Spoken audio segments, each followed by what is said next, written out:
मार्फत धरणे आंदोलन करण्यात येत आहे।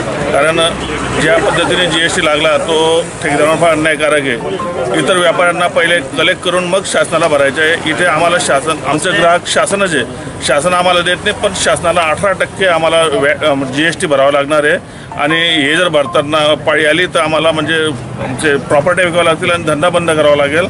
तर या विरोधात शासनाला जागे करण्यासाठी आज आम्ही धरणे आंदोलन इथे कार्यक्रम केलेला आहे। आजच्या दिवशी संपूर्ण महाराष्ट्रभर प्रत्येक कलेक्टर कचेरीसमोर प्रत्येक जिल्ह्याचे ठेकेदार बसणार आहे धरणे आंदोलनासाठी आणि शासनाला जाग यावी हे यामागचे धोरण राहिले आहेत। त्या त्रुटींबद्दल आज आम्ही हे धरणे आंदोलन केले आहेत। त्या त्रुटी अशा आहेत की पूर्वी जे काही निविदा प्रसिद्ध झाल्या आहेत किंवा ज्या निविदा ऑनगोईंग आहेत तर त्या निविदांमध्ये वॅट हा कर प्रणाली लागू होता, तर वॅट हा 5% होता आणि आता जो कर प्रणाली जीएसटीत लागू झाला आहे तो साधारणतः 18%।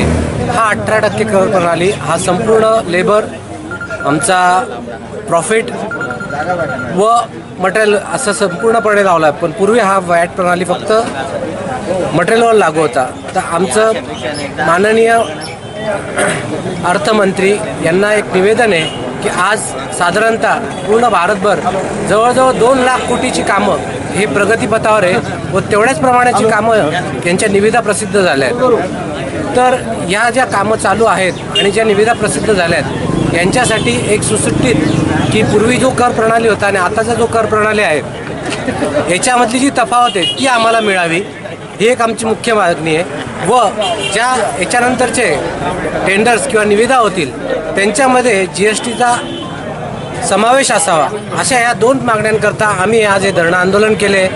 तरी या आमच्या आंदोलनाची आपण माध्यमातून हे सरकारपर्यंत पोहोचवावे ही आमची विनंती। धन्यवाद।